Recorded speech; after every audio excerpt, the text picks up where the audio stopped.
CMOS.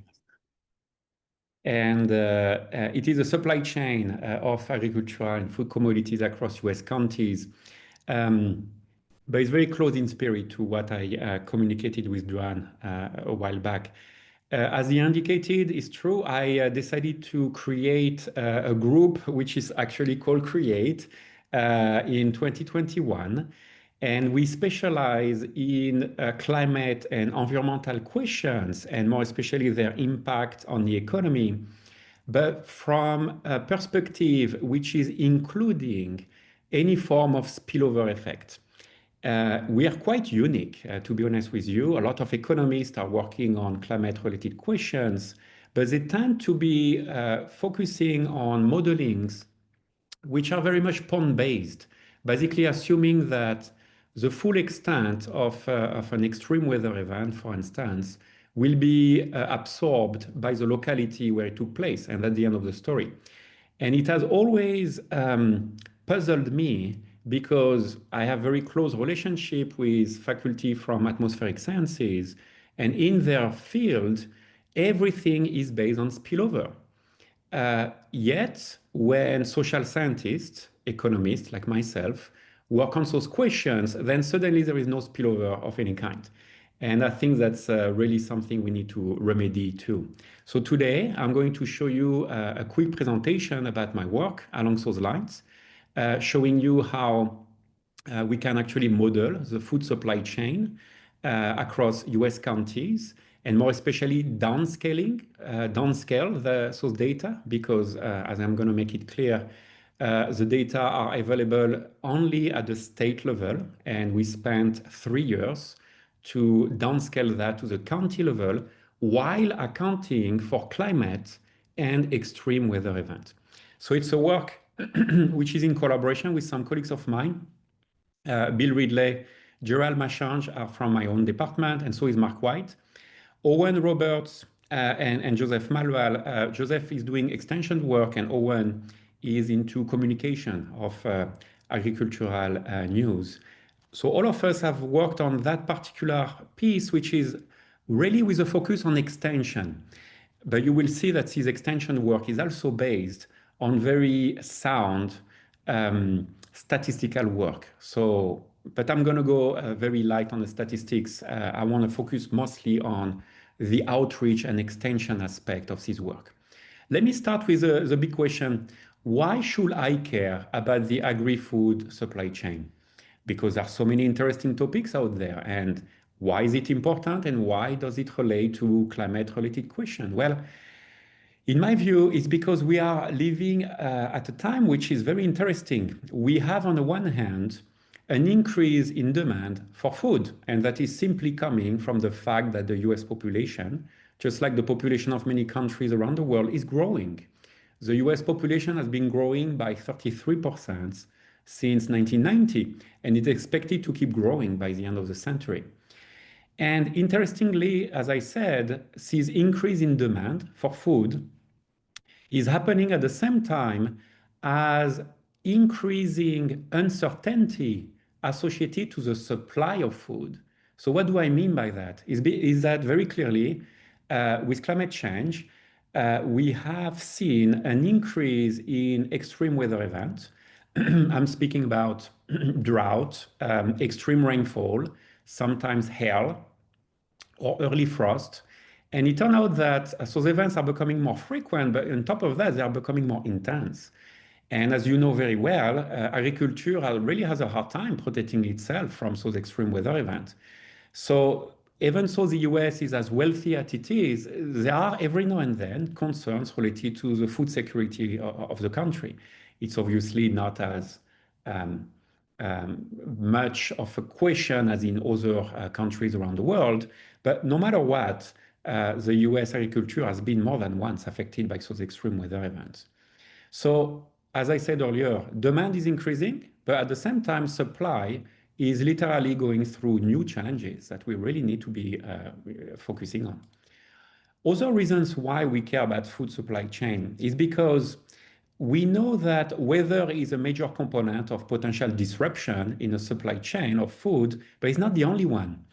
Do you remember during COVID how suddenly meat became much less available? And the reason was many workers working in those slaughterhouses, which are very cold environments and places where you literally work extremely closely to your coworkers, was a wonderful ground for the propagation of the virus. So as a result, fewer workers could actually go to work, and then suddenly way less meat was available and the price went up. On top of that, we have every now and then in the US some serious infrastructure failure. I want to remind you that the International Engineering Association has graded the US infrastructure with a C plus. It is not great. It is not an A. It is C plus. So we do expect for the decades to come some major infrastructures from bridges to railway systems or even highways to seriously be damaged and affecting, therefore, the supply chain. On top of that, every now and then, strikes might take place and workers asking for higher pay or better work conditions.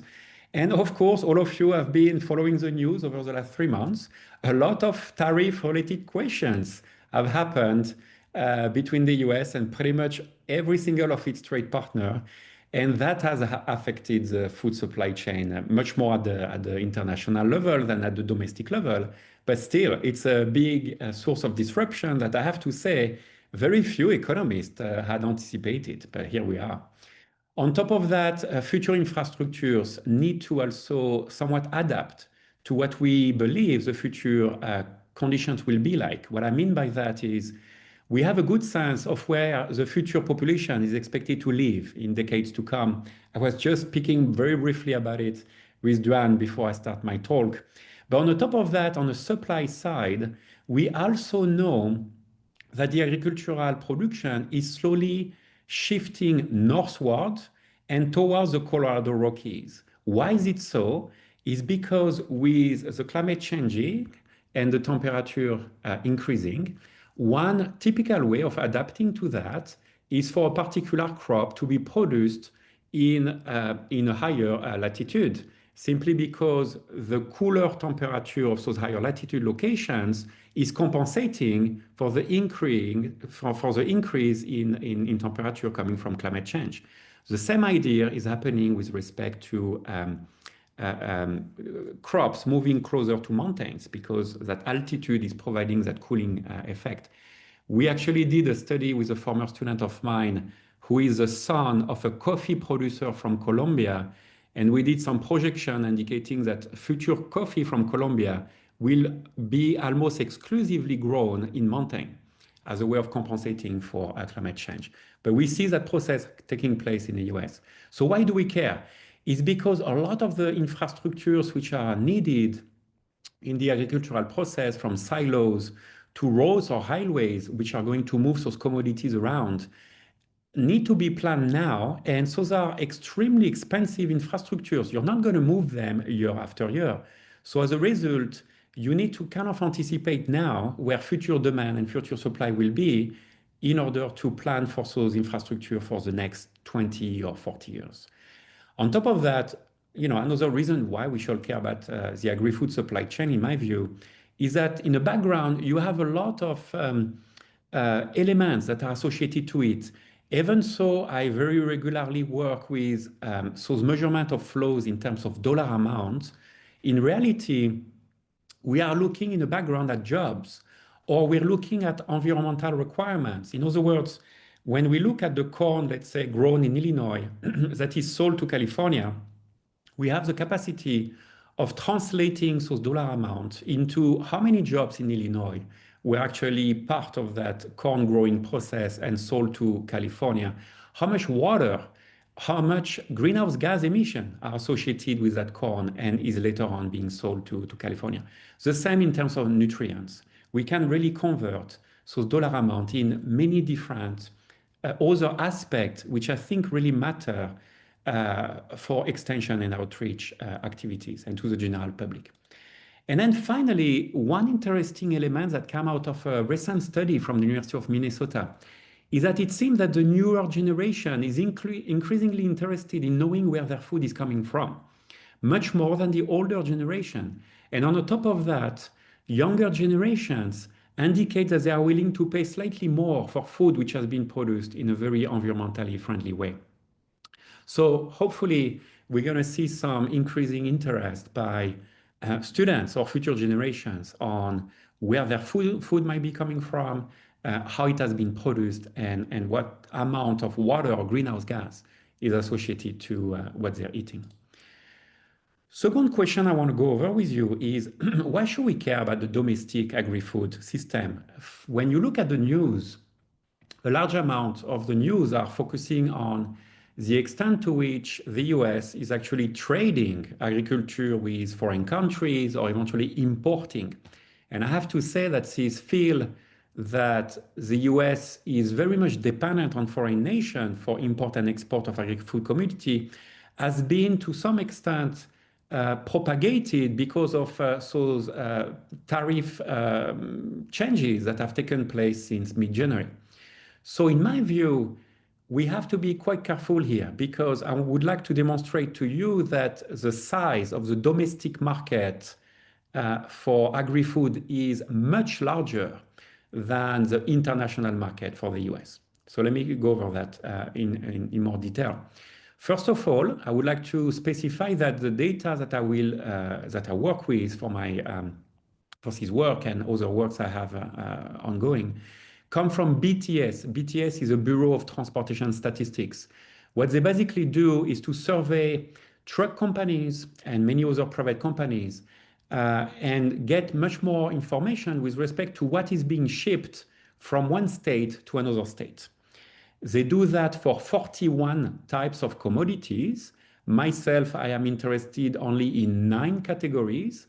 The first 3 categories are those agricultural commodities from livestock to grains and food, fruits and vegetables, up to category number 9, which is basically covering all the food manufacturing and beverages that you can think of. In other words, think about the wheat, which has been transformed into flour, and that flour has been transformed into a cookie or pasta or bread and so on and so forth. Really all the aspects of the supply chain.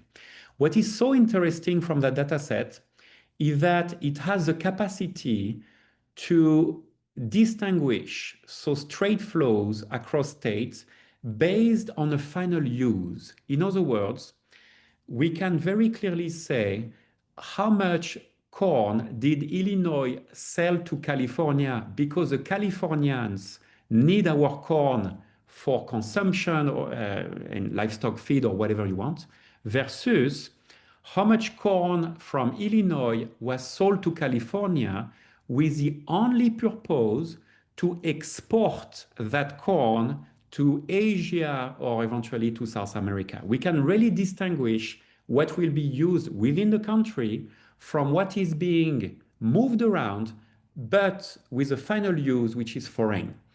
For what I do here, I focus only on the commodities which are being used domestically, okay? And why is it my main focus? Is because I would like to show you a few figures demonstrating to you that the US is a very self-sufficient country when it comes to agriculture and food. We have been brainwashed for decades to look at the US as a place which is exporting tremendously to the rest of the world. And it turned out it is not true. The confusion comes from the distinction between focusing on some commodities, and it's true that some of them are heavily exported, versus looking at the more aggregated amount of agriculture and food and where it comes from and where it goes. So what do I mean by that? If you look at the bottom left table here, you have an idea for 3 countries. I decided to show what's happening in USA versus Canada and Mexico. Our 2 former best friends, I don't know where we stand anymore with those 2 countries. Everything goes so fast. But I want to demonstrate to you that you see the 92.7% here for the US case. It means that 92.7% of what we eat in the US has actually been grown or manufactured in the US. Only roughly 8% of what we eat has been grown or manufactured in either Mexico and Canada or the rest of the world. ROW is rest of the world. Very little is coming from abroad. What eventually is coming from abroad is some meat. It's true we do import some meat from Canada and Mexico, some fruits and vegetables, and every now and then some wine from Europe or things of that nature, but very little. Most of what we eat has been grown or manufactured in the US, 92% of it. And you can see it's much more than what it is in Canada or in Mexico. So those two countries tend to rely relatively more on the rest of the world for their consumption of food, okay? On the right-hand side, you have the opposite. In other words, where does the production of a country go? And for the US case here, you see that 88.7% of what is being grown or manufactured in the US is going to be used in a US market. What is being exported to the rest of the world is only roughly 12%, okay? This is, once again, the one element that I want to emphasize that those are the data for the entirety of the agriculture and food manufacturing sector, all of that combined, okay? That amount is slightly more than Canada. You see that Canada is going to be ending up exporting slightly more compared to the US. Mexico is going to be exporting even less. 96% of what is being grown in Mexico is used in Mexico. So where is the confusion coming from? As I told you, we all believe the US exports tremendously and imports a lot and so on. The confusion comes from what you're speaking about. You have to really distinguish some specific commodities which are indeed heavily exported. And you have an example here on the top left. It's true that up to 64.7, almost 65% of the food grains which are grown in the US will be exported to the rest of the world. And so is more than half of all the oilseed that we produce here. The same could be said of all the grain and oilseed which has been milled. You can see here on the bottom left, 55% of it is exported to the rest of the world. And we tend to speak a lot about those particular commodities. So we really believe that overall, we export a lot of what we grow. And again, this is where the confusion is. If you speak of some specific commodities, you are right. But if you speak about the agriculture and food manufacturing overall, you are wrong. Most of what we grow will stay in the US. Just to give you an example, a very small amount of the livestock that we grow in the US is exported, less than 1%. A very small amount of all the bakery products that we make in the US are exported, only 5%. And the same is being said with respect to import. We import a lot of fruits and nuts from the rest of the world. We import almost half of grain and oilseed milling products, which are different from the one you see on the left here, from the rest of the world. So you have to always be careful when it comes to those trade flows of agriculture with the rest of the world. On some specific commodities, there is a lot of trade going on internationally. But if you aggregate all the different commodities and food commodities, we import very little and we export very little, roughly 10, 12%. That's it.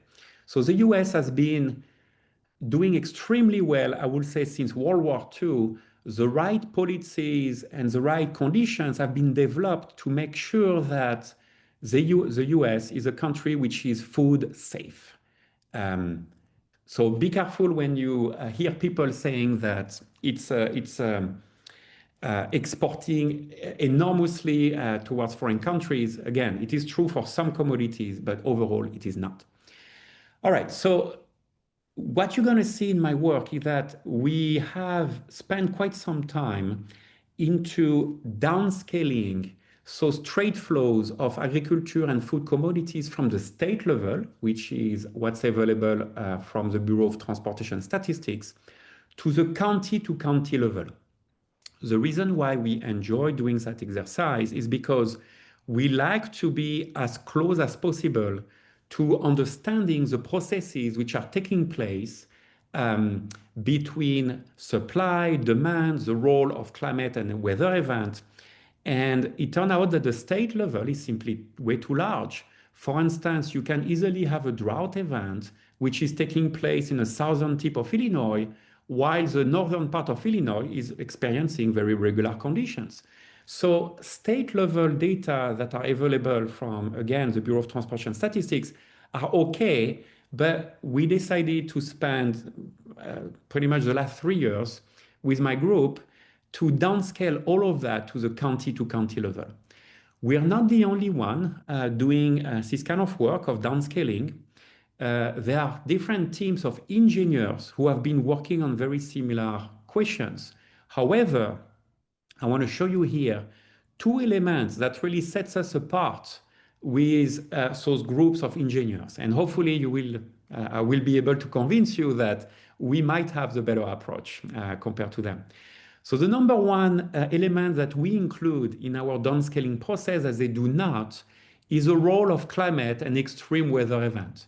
So many of you will say, duh, it makes complete sense when focusing on agriculture that you have to include weather, and more especially extreme weather event. And I will tell you, yes, absolutely, except that we turn out to be the first one to ever do it. And here is a basic representation as to why it matters. You're looking at 2 different years here. On the left-hand side, you have the year 2007, and on the right-hand side, you have the year 2012. And you're looking at basically the trade system of Nebraska in terms of agricultural commodities. So under regular condition, the year 2007, when you can see from that quick image, no real drought took place in 2007 in Nebraska. So under regular conditions, Nebraska will be exporting a lot of ag commodities to California, Colorado, Kansas, and Texas, and will also be importing other commodities because not a single state can produce everything. It will be importing from South Dakota, Kansas, Iowa, and so on and so forth. To the point where, under those regular weather conditions, the ratio of export over import is slightly above 3. So Nebraska will be a state exporting more than importing, right? Now comes 2012, and I don't know how many of you were present in the Midwest in 2012, but it is by far one of the largest drought year that the Midwest has experienced, and Nebraska was definitely hit really, really hard. So when a drought is affecting a particular state, as you know very well, agriculture is one of the most sensitive sector. Construction is affected too, or some other activity, transportation, insurance, and all of that. But agriculture is by far the one economic sector that is the most affected. And under that drought, the typical process is that the yield of the place which is experiencing that drought is going to be going down big time, simply because you planted last year and you did not know that drought would be coming, and you don't necessarily have a very efficient irrigation system to compensate for it. So your yield goes down. Eventually, you're going to be tapping into the reserves you may have built the previous year, and all of that is used for you to basically feed your population, feed your livestock. And because suddenly the supply is much lower than what you had expected, you're going to also be importing much more from other states because those states are not necessarily affected themselves by that drought. And simply because, well, the US economy is a free market. So if there is excess demand somewhere, some supply from elsewhere is going to come and satisfy that increased demand. So we're in a situation where in 2012, Nebraska's yield was seriously affected. While it still provided input and sold to California, Iowa, and Kansas, you see that the relative share of the import in Nebraska increased tremendously, with import coming from Kansas, Iowa, and South Dakota, to the point where the ratio of export over the import was only 1. Under regular condition, I want to tell you it was 3.29. So now it has gone down big time. So what is the point that I'm trying to make here? The point I'm trying to make is that for quite a while, many economists, or even eventually those engineers too, have made the assumption that when an extreme weather event is affecting one area, is going to only affect that area by its yield, and that's it, that's the end of the story.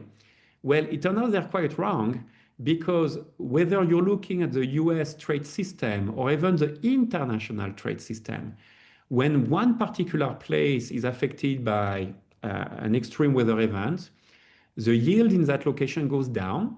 And because that particular location is suddenly facing challenges because it still has to feed its population and its livestock, is going to be importing much more from other locations.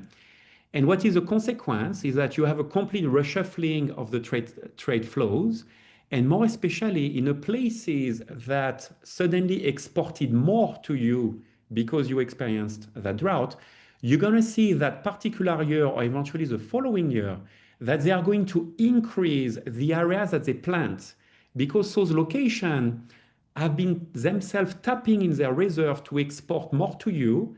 And so the locations are quite concerned that the following year they themselves might be affected by an extreme weather event. So they are going to try their best to replenish their reserves. And the way they do it is by planting somewhat more the following year compared to typical conditions. So you see on how an extreme weather event in one location will have consequences way beyond that location. And as far as I know, right now, we are the only team focusing on that food supply chain and accounting for this type of interregional externalities. The other element that distinguishes us from what those engineers have done is that we are economists. So we are looking at trying to measure the degree of sensitivity of weather characteristics from temperature to precipitation to extreme weather events on those trade flows. They don't do that whatsoever. The way they actually downscale their data is extremely mechanical. They will do something such as one location, if it has a population which is twice bigger than that other location, then they should have trade flows which are twice larger than the other location. A very, very almost Excel-based type of disaggregation process. We instead are calculating over past observation that degree of sensitivity of supply, demand, weather, and weather both at origin and at destination on those trade flows so that we can actually do some calibration and downscale the data and eventually do some forecast in the future, which is one of the objectives I have. So without going too deep into the details of all the downscaling process that we've done, I just want to convey to you the idea that it's a three-step process. In step number one, we actually calibrated over the historical period what are the economic factor and weather characteristics, including drought event drought and wetness event captured by SPEI on those trade flows at the state level, because the state level flows of agri-food commodities are observed and calculated by BTS. Once we have calibrated that statistical model, we use those degrees of sensitivities. So it's basically also beta and in Greek letters that you saw in the previous slide. We use them, but now we plug all the characteristics at the county level, because we do have county level weather characteristics and economic characteristics too. Out of that, we can actually infer what the county to county flows look like. And then step number three are just a set of adjustments which we have to take care of, simply because if you only rely on a statistical approach, you might end up with conclusions such as some county in Illinois will be selling corn to some county in Florida for an amount of only $5,000. We know very well there is no way you will be selling to such a remote location for just $5,000. So we had to use different techniques here to do those final adjustments and limit basically some of the final results that we had to make them match with reality. So three-step process. So what came out of it? Out of so 3 years of exercise with students and colleagues, a very large amount of data, because we now have matrices looking at origin destination for 9 categories of agriculture and food commodities. So it's so much information, we obviously cannot check every single segment of those very large matrices. But what we did is to simply pick some of those flows and verify whether they make sense. So for instance, we discover that when it comes to grains, one of the largest flows that come out is the export of rice from Colusa County in California to Sonoma County. So when looking at that, I was like, what's going on in Sonoma County? I'm not very familiar with why is it that so much rice will be needed there.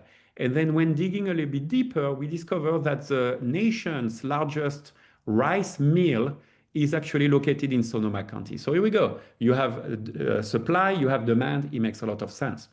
We notice, for instance, among our flows, that some of the largest ones are for corn, and many of them go to Cook County. So it's not because the Chicagoans are eating all the corn that we produce in the Midwest. It's because Cook County is obviously where the railway system is starting from, and a lot of those flows will be going there in order to follow either the Mississippi River or the rail track and being sold to the rest of the nation. And there is a little bit of corn milling facilities, a few corn milling facilities located there and so on. So we have to some extent been able to verify that our estimated flows here at the county level make sense because they really do fit what we see in terms of supply and demand across different geographies. So out of that, in the early stages of this work, I started to build a few maps to show what those flows will be looking like for some specific commodities. And after presenting it multiple times in seminars or workshops, I had a lot of demand for people asking me, hey, can you show me please what's going on for my particular locality? I'm interested in soybean, or I'm interested in carrots or lettuce, you name it. It started to take me a lot of time to build all those maps, and I grew a bit tired of it. So what I did is creating a website where everybody can be independent and go see for themselves what those flows look like. So let me open a new page here. If you type on Google create and UIUC, you're going to go to the website of my group. We have different tabs here, but the tab of interest right now is called Visualizing the US Food Supply Chain. If you click on that, you're going to have access to a website where all the information is available because you have information for every single county in the US.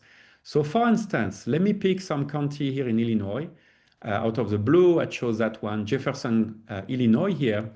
And what it does is for each of the 9 type of commodities here, you have a good sense of what are the places this particular county is exporting to, and what are the places this county is importing from for commodities of your choice. So for instance, here in terms of category O2, which is cereal grains, I learned that Jefferson County in Illinois is mostly exporting to Cook County, and that is for transportation purposes. And a lot of the grain which is coming to Jefferson, Illinois, was originally produced in Jefferson County or in Washington County or Wayne County and so on and so forth. You can do exactly the same exercise for animal and fish in terms of import and export for any county. Category O3 is for fruits, vegetables, and soybean. O4 is for eggs, honey, and some other animal feed is part of that too. O5 is for transformed meat and seafood. Once the meat has been butchered, basically, in slaughterhouses, and how it's transformed into sausages and so on. Number 6 is for meal grain products. You're looking at all the flour that will turn out to be pasta or bread at a later stage. O7 is other type of food transformed. You're looking at jam, pizzas, and so on and so forth. Number 8 is for alcoholic beverages. And you see, for instance, that Jefferson does not export, does not produce it. But it is importing alcoholic beverages from Clinton County, Cook County, and so on and so forth. And number 9 is for tobacco products. And you see Jefferson does not produce any tobacco. So that's a nice tool in my view. And if you have any feedback on it, that would be lovely. It's the first of the 2 tools of extension and outreach I wanted to communicate to you. I am not myself an outreach and extension specialist. I have to admit, It's only recently that I decided to put much more effort along those lines. And I decided to build with colleagues this website. So if you, with your years of experience in outreach and extension, could take a bit of time whenever you have the chance and provide me with some feedback, I would love it because I'm still working with colleagues and students on developing this website further. And I'm pretty sure there are many different aspects we could easily improve. The second tool of outreach and extension I wanted to share with you is a short video. After building all those data and pieces of information for the agri-food supply chain across counties, I decided to create a video which hopefully we're going to put online sometime in summer. As soon as the music will come along, the only element that is missing is the music part. Um, and hopefully it's going to be of interest to pretty much anyone. I don't really have a specific public that I'm targeting. I just hope to have people becoming slightly more interested in learning where their food might be coming from. So let me show you this movie. It's a 4-minute movie. And here again, I would love to get some feedback from all of you if you have a minute for it, because I'm not a specialist in this. It's still very new to me to try to bring all that kind of scientific and technical work into a movie that is accessible to anybody. So let me show you what this movie is about right now.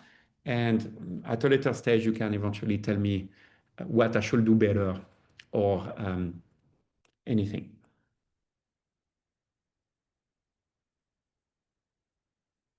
And again, there is no music to it yet. And there is no, that should be coming in a month.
And that's the last category, which is including all the manufactured food, um, non-alcoholic beverages, and animal feed. And you see that it's all over the place for the reason that the destination are also grocery stores, um, local farmers market, and so on. And here it also shows you the top producers of food manufacturing in the nation. Number one is California. Number two is Texas, and Illinois is number three. Number four is New York. So here there's a lot of activity all over the place because that ends up, here we go, in grocery stores and restaurants and so on. So all of that video was actually developed in partnership with David Bogg from NCSA. He's someone who has developed with me a couple of other videos of that nature, with the difference that former videos we had were at the international level. That's the first time that we do it at the domestic level. So if you have feedback on that, please let me know. I'm still in the process of developing it, adding some music to it, and we're thinking about posting it sometime in summer. So at the end of the day, what I've been doing over the last few years is kind of a combination of research and extension. So research is pretty much my background. I feel very comfortable on also statistics and the downscaling that we've used over the years. The extension part is a bit of a follow-up of a small grant that I received from my college, the College of ACs, to kind of go in that direction. And it's been an interesting exercise for me. But by no means do I call myself a specialist. So again, if you have any feedback, I would love it. The WebGIS you saw earlier is still in progress. There are a few elements I want to simplify, and we're going to work on that with my group over the coming months. And the video is really something I enjoy doing. I think that I have now decided the ultimate objective of the research that I do is not anymore just the publication. It still matters to me, but I want to go beyond that. I want to make sure that all that scientific and sometimes very technical work find its way in some video in order to hopefully reach out to the public and make it interesting enough and informative enough for the general public to care. But I'm not a specialist of it. I'm pretty sure there's plenty that I could improve. This work is also the result of some research paper, a PhD thesis of one of my 6 PhD students. I actually also submitted some grant proposals associated to it, but those proposals were submitted before the Trump confirmation, and I'm pretty sure that they will never. I haven't received an answer on those, but I'm pretty sure that that's not going to go very far, in part because I dared putting the word climate change in the title of those grant proposals. So I'm pretty sure it's going nowhere. And I presented it in different places, including Sao Paulo 2 weeks ago, because it turned out the Brazilians have similar questions related to that interaction between climate and food supply chain. And so climate and weather, extreme weather events were at the core of the supply chain flow that you saw in a video and that I presented earlier, of course. So what's next for me, on top of building with AI some fun images like this one? This is kind of the Illinois truck carrying food supply around the nation. What I'd like to see taking place for myself, my group, and for this particular question here is a few things. Number one, I'd love to have more interaction with people who are much better than me on extension. How do I do to reach out to people out there? What is it that they really care about? I have to say I still have a very candid view as to whether they're interested in all of this work. I have the belief that they should be interested because, all those trade flows can easily be converted into jobs or labor income or nutrient or water content or greenhouse gas content. It's fairly straightforward to do those transformations. I kind of sometimes imagine a map of the Illinois at the county level showing how many jobs in that county are associated with the production of food, which is later exported out of that particular county. That is something I could calculate, but I don't even know in the first place if anyone cares about it. I'd love also in the long run to be able to reach out to some ag business companies. We have some very big ones in Chicago. You recognize some names, of course, from ADM to Kellogg to Pepsi and so on and so forth. Some of their headquarters are over there in Chicago, but I haven't had any interaction with them and very little of it with farm organizations. Yet again, I have the idea that they might be interested in all of that. It's just I have focused a lot more of my own time on developing the research and the tools of extensions that I shared with you, as opposed to really trying to reach out to those people. So I guess I'd love to explore those venues, but if you have some tips for me or contacts, I would love to get your feedback. In the future, what I intend to do is basically two big ideas. Number one, I do have access to what the future weather characteristics, including extremes, are going to be at the county level based on different combination of SSP and RCP. On top of that, I can get from the census what the future population location will be like. So if you have all those elements and the flows that I have calculated, you could get an estimate of what the future county-to-county trade flows will look like. So that's an interesting venue I would like to work on. The other avenue that I'm extremely interested in is that everything I presented to you was based on those commodities which to some extent are aggregated based on the categories which have been chosen by the Bureau of Transportation Statistics, because the data come from there in the first place.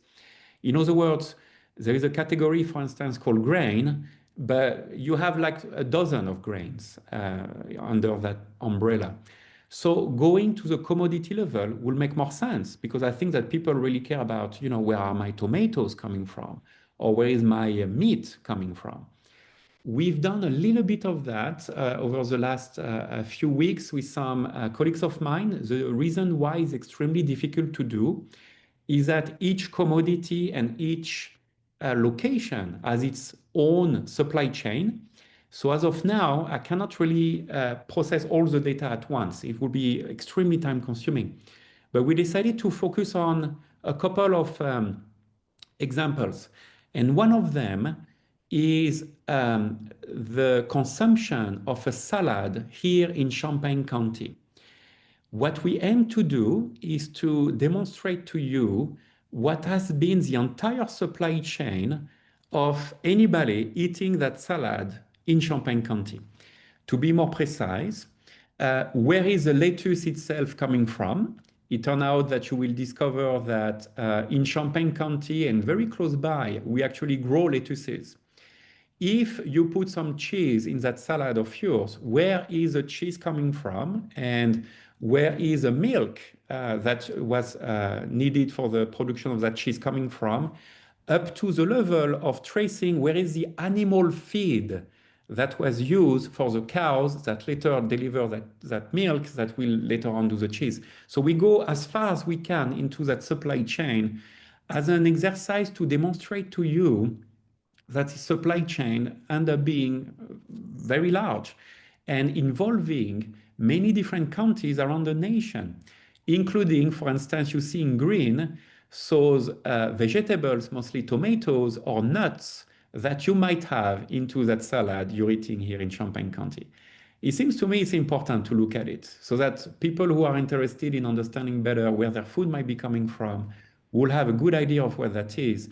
And it's also a realization that a lot of what we eat is based on the work of people who are located thousands of miles away. We will never meet those people, but yet their work has led to us enjoying the food we are about to consume. So it's quite a program I have ahead of me, but I'm very excited about it. I would love to get any feedback you have on the extension or outreach effort that you think will make sense for this work. And with that, I want to thank you all for your time. I know you could have done so many other things on a Wednesday afternoon, but I really appreciate that you spend a bit of time with me so that I can present to you what I do in terms of supply chain. Thank you very much for your time. Thank you so much. That's a fascinating project. And since I'm the facilitator, I'm going to ask the first question. We've got a few minutes left for questions, but and this is relating to Illinois Extension. When you go talk with the, I see you're going to be meeting with the Community Economic Development team, and you Correct. may have already looked into this, but I would suggest talking with some other people in ACES to find out if you could get this incorporated into the Farm Doc website. Oh, I see. Yeah, I've had some interaction a bit with them, but they are highly passionate about what's happening at the farm level. And they made it very clear, to my great surprise, but they made it very clear that they will not be supportive of what I Oh, do. So, really? No? in part All because right. I'm not part of that little group. So I'm like, I okay, see. that's fine. Then I'll figure out by myself. But unfortunately, that's the attitude they've had. That's great graphics there. Good job with that. Thank you. Thank you. I appreciate that very much. Thank you, Duane. And thanks for the opportunity to let me present here. Mm-hmm. So we still got a few minutes, folks. So if you have questions, I know that there's going to be some out there.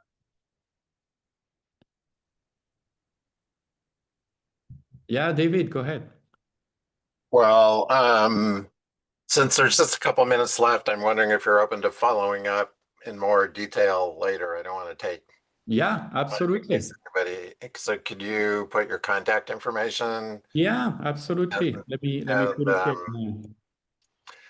I guess the question I would ask is, at this point is more about, so you talked a lot about the climate issue in the beginning of your talk, and and I think really made clear, as I think would be intuitively obvious to many of us who work on climate change in this group, that it makes a difference, about particularly from season to season. But I wasn't quite clear about, could you explain how you incorporate that into your analysis? Yeah, At the latter stage, because it wasn't clear to me how you were using that data later.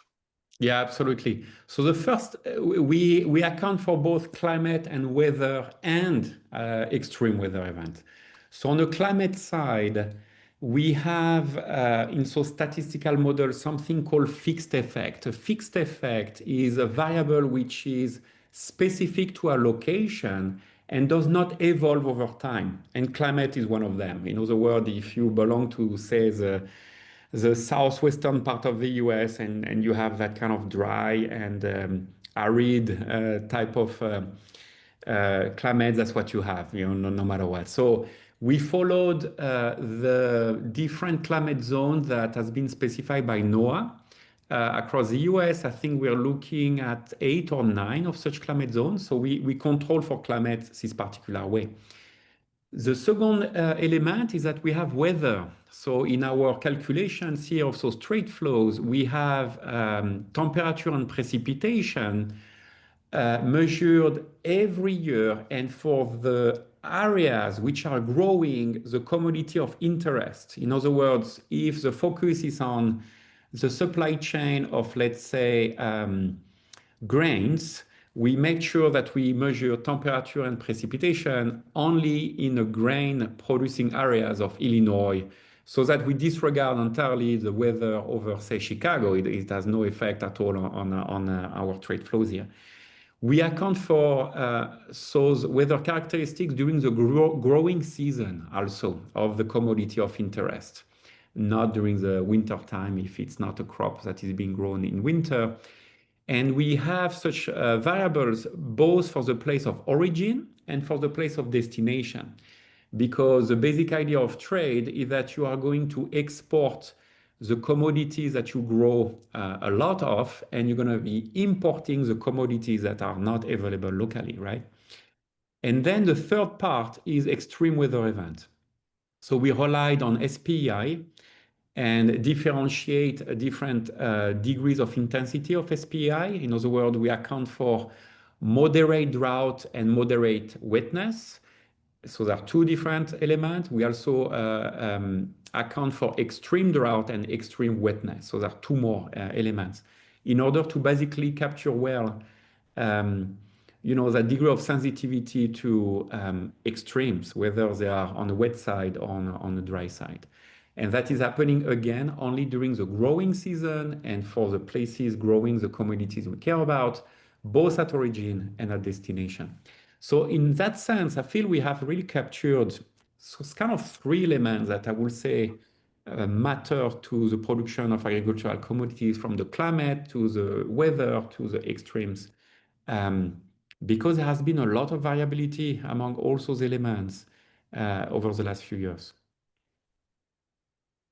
Thank you. If I were just to add one element and criticize my own work here, David, the one thing that I wish we had time to include will be other form of extremes. The ones that we have been dealing with are drought and wetness.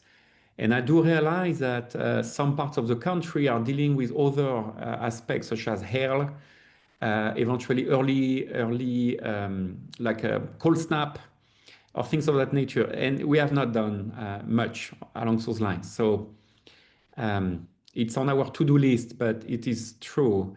That was not part of the effort I presented so far. I might just mention that element of things. Are you aware of the Extension Disaster Education Network? I do not know, no. Maybe I can talk to you about that later then. Sure, absolutely. Yeah, if you don't mind, send me information, any links that you think could be relevant. Yeah, absolutely. Yeah. And if you have the chat up, there's been several comments put in the chat. Okay, let me look into it. I didn't pay attention. All right, so let me see. Heather says, to value for source first, looking for data superpower. Okay, very good. Also playing with the full, very good. Heather, thank you so much for your comment. I appreciate it. Oh, you're absolutely right. It's not clear what state the counties are in. Yes, it's true, Heather. I'm working closely with the two students from GIS who are helping me develop that website. And it's true, we definitely need to add the name of the state a county belongs to, because even myself, I don't know where each of those counties are located. We will even develop further, almost like a flow, really showing the county of interest you selected, and then some kind of little lines, a bit like in a video, showing you where you import from and where you're selling to. But as you can imagine, it's a case where it's easily said, and then it takes months to really implement that online. But you're absolutely right on point. We need to make that clearer. In part two, as you know very well, Heather, you might have more than one state with a county in the same name. You see what I mean? For instance, I think, which one is it? Bloomington County, I think, is in like 5 different states or something along those lines. Just like I discovered recently, you have no less than 21 Paris across the US, the city where I'm officially from. What else did you say? Not clear which state the export. Okay, you're absolutely right on that. Rosie is telling me, I'm aware that this may be illusion in the web tool, but I'm really interested in how the ripple effect of the extreme weather event might. You're absolutely right. Okay, so Rosie, thank you so much for the comment. I really appreciate it. You are touching upon one element I want to implement in this website, which I did years back when I was faculty in Arizona, where the underlying idea is to allow the user to play with the data, to play with the variables which are in that statistical model. For instance, increasing a drought or decreasing the wetness, things of that nature. And then see almost in live what will be the impact of that kind of scenario that you build on the distribution of the data. We did it in Arizona when focusing on that interaction between extreme weather event and land values across US counties. And it's my interest to do it in a website that you saw here. But it's once again an element on my to-do list. We haven't had time to do it, but definitely it's something I would love to see happening. In part because I'm assuming that one of the most exciting use of this website is for users to simply say, hey, what will happen in 10, 15 years from now to that food supply chain for my county if it turns out that we are looking at one additional degree Celsius or 2 additional degrees Celsius compared to the past, or if the frequency of extreme event has increased by, say, 5–10%. So I agree with you. We need to make that feature available, but again, we haven't had time to do it. Joshua is saying the flow of food will change as climate migration cause people within a... Yeah, you're right, Joshua. I think that migration might also be affected as a result of climate change. And the result of it is that as people migrate, and it simply means that the demand for food will shift in the long run compared to what we've seen in the past. It might not be a process as sudden and large as the Dust Bowl period that was experienced in, was it in the 30s? I kind of forgot when that was. That led to that enormous migration from Oklahoma to California, which is actually one of the reasons why California is now the leading state in terms of agriculture and food manufacturing, is in part because all the folks from Oklahoma come with a very deep knowledge of agriculture and the food manufacturing process. Otherwise, California might not be the superpower it is now in agriculture. So yes, there are definitely links between extreme weather event and migration. And we'll let you take the one more comment, the question that's next in line, and then we'll have to wrap up. Okay, and is that the one by David or by Rosie? Let me see. The one by Josh. By Rosie. Overall, a real brilliant leaping off point, and very concentrated. Well, there was a question about whether somebody had come in late and they had said dairy and other animal products are not included in this version, correct? They actually are. They are. Dairy, let me see. I think dairy is category 05 or some things. Yeah, but we do have dairy. We have all the dairy from milk to cheese to yogurt to all of that. I forgot exactly what category that is. So it's on the website and it's in the video too. Yeah, okay. It's part very good. All right, we're 7 minutes past our end time. Yeah, I'm sorry, I spoke a little bit longer. No, that's okay. We started a little bit late, so it's all good. Again, thank you so much. Hopefully everybody's got his contact information, and we thank you so much. Very interesting topic. And I really appreciate the time to all of you. Thank you very much for being with me today. Thank you. Thank you. And see you later. Bye-bye. And everyone could have a great rest of the afternoon. Thanks, Dwayne.